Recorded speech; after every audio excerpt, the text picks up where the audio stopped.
sebentar.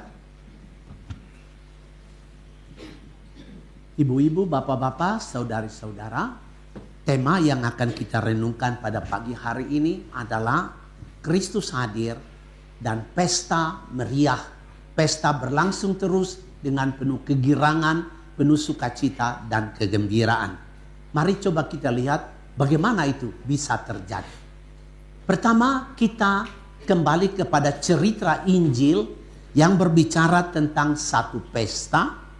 Di dalam pesta itu mereka kehabisan anggur. Ketika tamu-tamu masih berdatangan, anggur yang amat vital dalam pesta Yahudi justru habis. Maka Bunda Maria membawa persoalan itu. Ini persoalan besar. Karena apa? Akan membawa malu yang luar biasa dahsyat bagi tuan pesta. Maka karena Maria merasa dan merasakan problem itu, dia memberitahu kepada Yesus. Dia mengeluh kepada Yesus, mereka kehabisan anggur. Nah, ibu bapak, Yesus ada dialog sedikit dengan mamanya. Tetapi Maria berkata kepada para pelayan, lakukanlah apa yang dia katakan. Ini catatan yang amat penting sekali. Sebab itu nanti membuat mengapa Yesus hadir di pesta itu penuh dengan sukacita dan kegembiraan. Dan pesta terus berlangsung, tidak ada kemurungan di sana. Nah, Yesus berkata kepada para pelayan, kita dengar cerita ini dengan baik. Yesus berkata kepada para pelayan, isilah 6 tempayan itu dengan air. Bukan dengan anggur ya, dengan air. Itu 80 liter satu tempayan, ada yang 120 liter kata Yohanes dalam Injil tadi. Para pelayan itu mengisi tempayan-tempayan itu dengan air. Kemudian Yesus berkata, cedok, timba, dan bawa kepada tuan pesta. Ibu bapak merasa aneh di situ? Apa yang aneh? Kalau saya pelayan pesta, saya nggak mau. Karena pasti akan ditampar oleh tuan pesta. Air kok. Yesus bilang bawa, dia akan isi, kita isi dengan air. Dia baru membawa perintah, bawa itu kepada tuan pesta. Artinya para pelayan itu mengerti, tadi aku isi dengan air. Dan sekarang dia perintahkan aku bawa air itu kepada tuan pesta. Padahal permasalahannya anggur yang habis, bukan air. Nah, di tengah jalan itu, pada waktu para pelayan melakukan apa yang Yesus perintah, ingat tadi kata-kata Bunda Maria, lakukan apa yang dia katakan. Jadi pada waktu para pelayan itu melakukan perintah Yesus, timba dan bawa kepada tuan pesta, itulah saatnya terjadi mujizat, air menjadi anggur.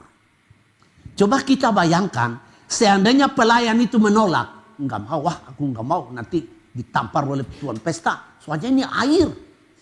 Kalau seandainya dia tidak mau, apa yang terjadi? Ya tidak terjadi mujizat. Pesta akan jadi sangat suram, murung, dan tidak ada kegembiraan karena anggur habis. Tetapi justru karena para pelayan mengikuti perintahnya, maka terjadilah mujizat pertama dari Yesus. Air berubah menjadi anggur yang paling enak ketika orang melakukan perintahnya. Nah, ibu bapak, saudara-saudari, kita pun hidup dengan macam-macam persoalan kita. Persoalan rumah tangga, persoalan anak, persoalan pacar, persoalan studi, persoalan dagang, persoalan bisnis, macam-macam persoalan. Hari ini kita juga diminta satu keberanian dari Tuhan. Seperti Bunda Maria, bawalah persoalan-persoalanmu itu kepada Tuhan Yesus.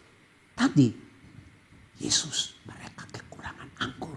Ini persoalan besar. Maria meminta Yesus tolong mereka.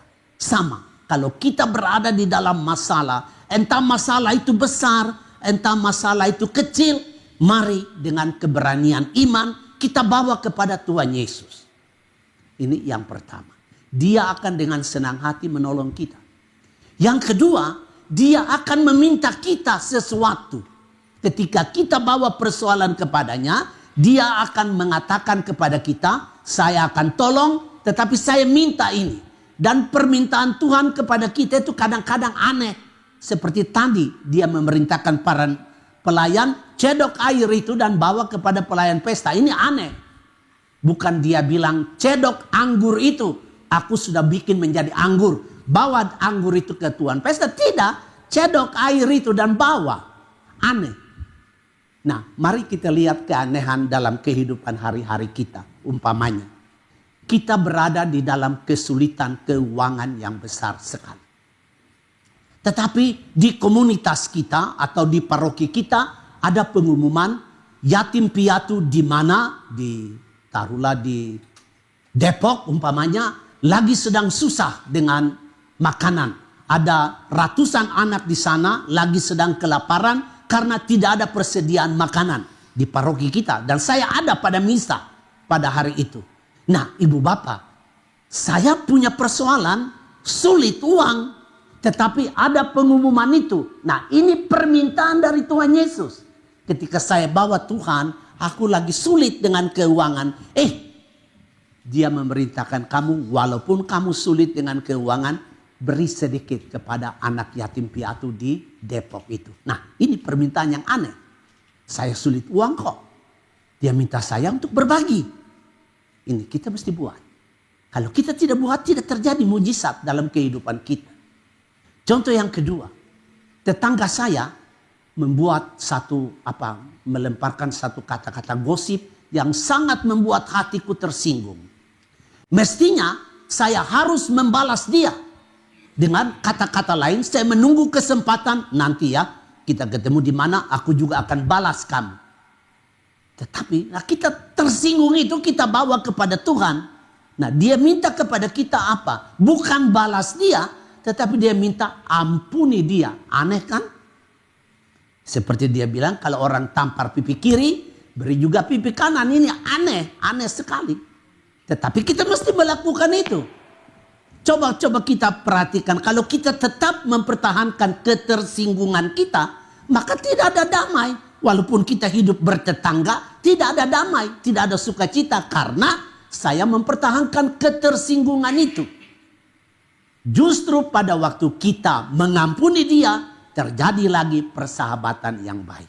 Nah, ibu bapak, saudara-saudari, dalam Ekaristi Kudus pada hari ini dan dalam setiap misa kudus, Tuhan Yesus hadir dengan segala kemuliaannya.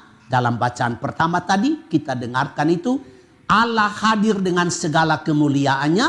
Dan dalam bacaan kedua dari surat Korintus, Allah hadir bukan hanya dengan kemuliaannya, tetapi juga dengan kelimpahan rahmatnya. Nah, dari kemuliaannya itu dan dari kelimpahan rahmatnya, dari kelimpahan kasih karunia itu mengalir rahmat demi rahmat bagi kita semua yang ada di dalam misa kudus, di mana saja kita hadir dengan penuh iman. Karena di sana Kristus hadir, Ekaristi Kudus menjadi satu pesta, satu perjamuan yang membawa sukacita dan kegirangan yang luar biasa dari awal sampai akhir, karena Kristus hadir di sana dengan segala kemuliaan, dengan segala kelimpahan kasih karunia, dan rahmat demi rahmat dia memberikannya kepada kita mulai awal misa sampai dengan akhir misa. Jadi kalau orang yang terlambat juga kasihan, dia kehilangan sedikit anugerahnya, ya toh. Jadi ya sebaiknya kita usaha supaya tidak terlambat. Jadi dari awal sampai akhir kita mendapat limpah kasih karunia, karena yang hadir di pesta itu adalah Kristus sendiri. Ibu bapak, saudara-saudari, saya tutup permenungan ini dengan mari kita bersama-sama hadir selalu dalam misa kudus, dan kita melihat misa kudus itu sebagai satu perjamuan, satu pesta di mana Yesus adalah mempelai pria dan kita adalah mempelai wanita. Relasi kita dengan Kristus itulah di dalam misa kudus membawa sukacita dan kegirangan yang tidak pernah habis akan selalu baru. Kata kitab Ratapan, rahmat Tuhan tidak pernah habis, selalu baru setiap hari. Amin.